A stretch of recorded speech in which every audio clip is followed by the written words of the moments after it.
नमस्कार, मैं खुशी और आप देख रहे हैं MHT live Mumbai Hindmata times. आइए नजर डालते हैं इस वक्त की बड़ी खबर पर।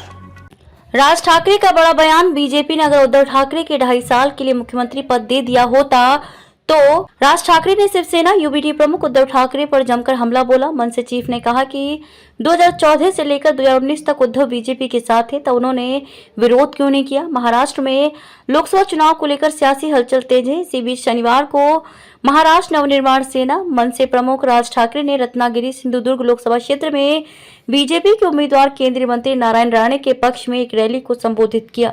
इस दौरान मनसे ने अपने चचेरे भाई और शिवसेना यूबीटी प्रमुख उद्धव ठाकरे पर निशाना साधा। उन्होंने कहा कि बीजेपी ने अगर उद्धव ठाकरे के 2.5 साल के लिए मुख्यमंत्री पद को साझा करने की बात मान ली होती तो वे उनके खिलाफ कुछ नहीं बोलते और सत्ता के लिए चुप ही रहते। नोटबंदी और मूर्तियों पर खर्च आज भी स्वीकार नहीं। मनसे प्रमुख राज ठाकरे ने कहा कि उद्धव ठाकरे ने कल कहा कि कोंकण का कारोबार गुजरात जा रहा है।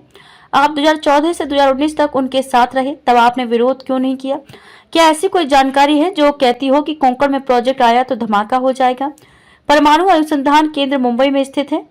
मनसे चीफ ने आगे कहा कि मैं सीधा चलने वाला हूं। ठाकरे को आनुवांशिक समस्या है। अगर मैं किसी बात से सहमत हूं तो मैं सहमत हूं, यदि मैं नहीं मानूंगा तो अंत तक नहीं मानूंगा।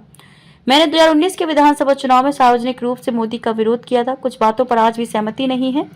हमें इस बारे में खुला रहना होगा। ये बातें नहीं मानी और ये बातें मान ली, और नोटबंदी और मूर्तियों पर खर्च जैसी कई चीजें आज भी स्वीकार्य नहीं है। धारा 370 हटने के बाद बधाई देने वालों में मैं सबसे पहले था। राज ठाकरे ने आगे कहा कि मैं उन चीजों का सार्वजनिक प्रशंसक हूं जो काम करती हैं। मुझे कब से राजनीति की समझ आ गई या हास्य की समझ आ गई, तब से मैं देखता और पढ़ता आ रहा हूं। ये तभी से चला आ रहा है।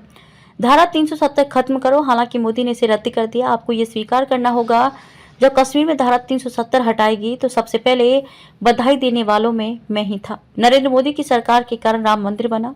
राज ठाकरे ने कहा कि जब बाबरी मस्जिद का विषय आया, देश भर से कार सेवक अयोध्या गए, वहां कार सेवकों की हत्या कर दी गई। साल 1992 में बाबरी की छत ढहा दी गई। आज राम मंदिर का पहला हिस्सा खड़ा हो गया है। जैसा कश्मीर का हुआ वैसा ही राम मंदिर का हुआ। नरेंद्र मोदी की सरकार के कारण राम मंदिर खड़ा हुआ। कार सेवकों की आत्मा को शांति मिली। अगर नरेंद्र मोदी नहीं होते तो ये राम मंदिर खड़ा नहीं होता। हमें मित्र को डांटने में संकोच नहीं करना चाहिए और शत्रु की प्रशंसा करने में संकोच नहीं करना चाहिए।